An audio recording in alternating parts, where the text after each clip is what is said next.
Hello there folks, I'm the Lon Chaney Reviewer, and welcome to episode 7 of Silent Film Saturday, where I'll be discussing The Circus.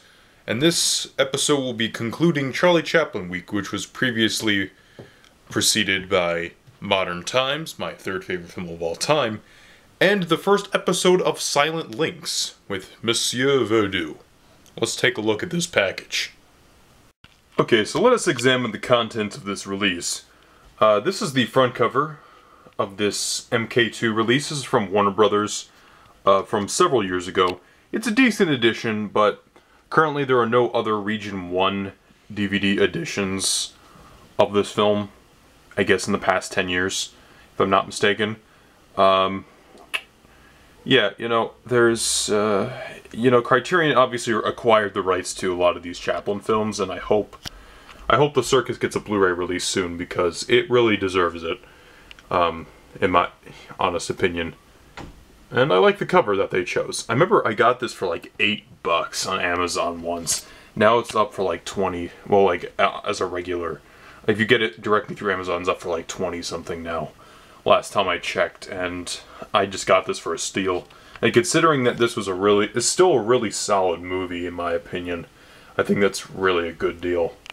Also, if you're not aware, you can watch this and other Chaplin classics like City Lights, Modern Times, and The Great Dictator, all on Hulu Plus, as well as a lot of other films that are found in the Criterion Collection. So keep that in mind, as well as, I think I mentioned this a while ago, but the Chaplin films that are being released by Criterion are also on iTunes, interestingly enough. So you wanted to check them out through iTunes, you can do that. Hulu Plus, you can do that. Or if you just want to get the straight-up DVD edition, that is available as well. Also, if you're not aware, you can watch this and other Chaplin classics like City Lights, Modern Times, and The Great Dictator, all on Hulu Plus, as well as a lot of other films that are found in the Criterion Collection. So keep that in mind, as well as, I think I mentioned this a while ago, but the Chaplin films that are being released by Criterion are also on iTunes, interestingly enough. So you wanted to check them out through iTunes, you can do that. Hulu Plus, you can do that. Or if you just want to get the straight-up DVD edition, that is available as well. Here are the supplements. We have an introduction by David Robinson, which is rather informative. It gives us the context of the film, where Chaplin's career was. We have Chaplin Today, one of those 26-minute documentaries. Deleted sequence. There's like a diner. Outtakes from The Circus. Home movies. The premiere of The Circus, which I think was like the really stupid cell phone controversy. I'm not even going to address that. It doesn't even deserve to be mentioned. 3D Test by Raleigh Todaro. Jackie Coogan was doing stuff. That's one of the excerpts. Photo gallery, posters, trailers, and the Chaplin collection, which is like a series of clips from a bunch of the different Chaplin films. The greatest tragedy of this film is the fact that it's between two of Chaplin's greatest films, The Gold Rush from 1925 and City Lights from 1931. Chaplin does not acknowledge the film in his autobiography, yet it earned him an honorary Academy Award for his versatility in writing, acting, directing, and producing this film. He does not mention this film for several reasons in his autobiography. First off, this had a hell of a production. I'm understating it by just saying hell of a production, because his circus tent burned down. It was an expensive film. His mother passed away. He was going through a second divorce that I believe went up to like $1 million, which was a ridiculous settlement at the time. There was sets that were damaged, sets that were stolen. Certain things just lended itself to just go wrong with this production. And yet, for the most part, this is actually a very good movie. And it is one of Chaplin's more underrated films, but I'm not going to say it's in my top 5. You obviously have your tramp character. He's just bumming around, and he gets chased down by the police, but he lands in the circus that's not doing very well, because, quite simply, they're not that funny. But Chaplin, of course, is funny, but unintentionally hilarious, like watching a bad movie. So he gets accepted in the circus, and we meet Myrna Kennedy's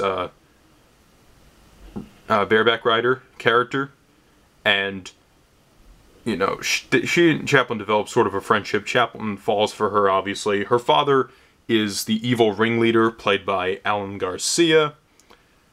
Chaplin, for a while, doesn't know that how much he's worth to the circus, considering the fact that he is technically hired as a prop man, but he is actually getting the most audience reaction out of any of the circus performers. Chaplin thinks things are going well with Myrna Kennedy until we meet the character of Rex, the tightrope walker, and that puts a dent in things. And Chaplin's just like, I hate this guy. So you can see where this film is going, but I don't want to disrupt the plot further than that. And I just want to talk about some of my favorite elements of the film. I love the opening song, which Chaplin obviously recorded years later, and I really like that. It sets a, you know, a childlike sort of mood to the film. It's like a grandfather telling a child a story. It's rather beautiful, actually. It's like I think the song's like 1.5 minutes long, and it works. And Chaplin obviously wrote the score years later, and it works for the most part. It's not his best score, but it does whatever it needs to do to get the plot going, and that's the thing you have to compliment the most about a silent film score now, isn't it? You can kind of see inklings in this film of Chaplin moving towards the gentleman tramp in this film, because you see that his mustache isn't as exaggerated as it was in The Gold Rush or The Kid or his previous films. It's a little more subtle, I would have to say. You can definitely tell the tramp has a cleaner look, which almost anticipates like the gentleman tramp of City Lights. And that I find interesting. It's a connecting tissue between Gold Rush and City Lights. The evolution of the tramp character. So you can say that the tramp becomes a greater character through these progression of films. Or maybe a better human being. You decide. I mean, I never really looked at the tramp films as continuity too much. But besides the point, what else do I really like about this film? I like the simplicity of the story, and the film's not that long. It runs about 70 minutes, like I said earlier. It works out for its advantage because you don't want to have a comedy that's like 2 hours. Very rarely, in my opinion, do comedies work more than 1.5 hours. And this film doesn't really overstay its welcome, and that's a good thing. Myrna Kennedy is okay as the leading lady. She's not terrible or anything. She's just, again, the sad thing about this film is the fact that you have to position it in between Gold Rush and City Lights. And, like, oh my god, you're already talking about Georgia and the blind flower girl. That's just legendary. And the adversary in this film, Rex, he exists. The only thing with him is he exists. It's not really meant to be a well-developed character. We just know that Chaplin has a dislike for him at the beginning of the film. Another character of note I like to mention is Alan Garcia, who played the big boss in Modern Times and is the butler to the drunk millionaire in City Lights. And he was in some of other Chaplin's films, but those are the two I like to mention at this point. He plays the ringleader and father of Myrna Kennedy. He's abusive, he's over the top, he has a mustache. And while, yes, he's a character that you hate, he's not realistic at all. Like, he's probably one of the key weaknesses of the film, in my opinion, because when you look at the Gold Rush had a terrifyingly real adversary, Black Larson. And Black Larson was scary, especially when you consider the fact that Black Larson is really one of the first major Chaplin character to die in a film. And he is just, there's nothing funny about him. He never smiles, and he kills 2 cops without remorse. How do you top that?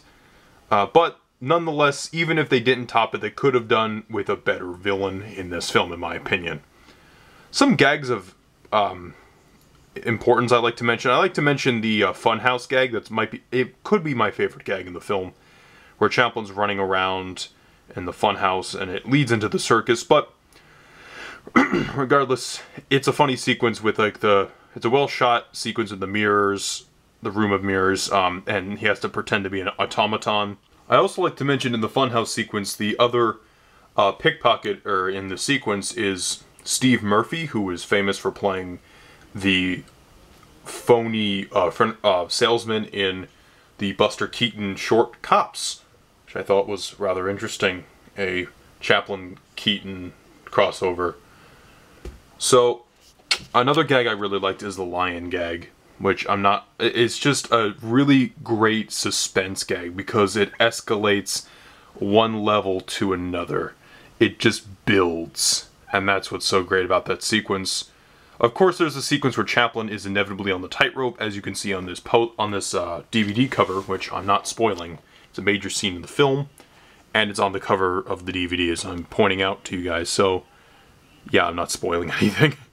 There's another good there's a great sequence where Henry Bergman is going to shoot an apple off of Chaplin's head. It's like a classic gag where they keep eating the apple, but it's got a twist. And that's what I like about some of the gags in this film, that they're really old gags that a modern audience wouldn't laugh at, but there are some really terrific sight gags in this film because they have a slight twist on them.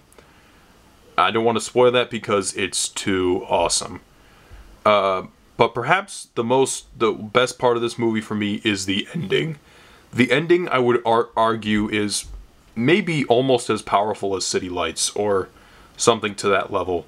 It involves the use of a lot of circus wagons. So I'm not going to say anything. It's just a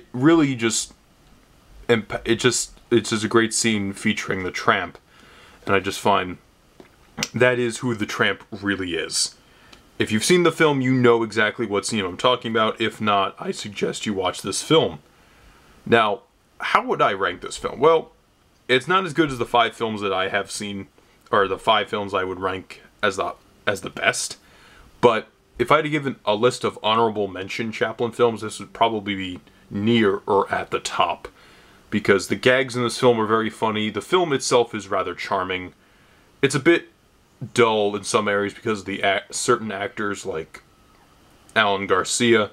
But at the end of the day, it's an amusing film.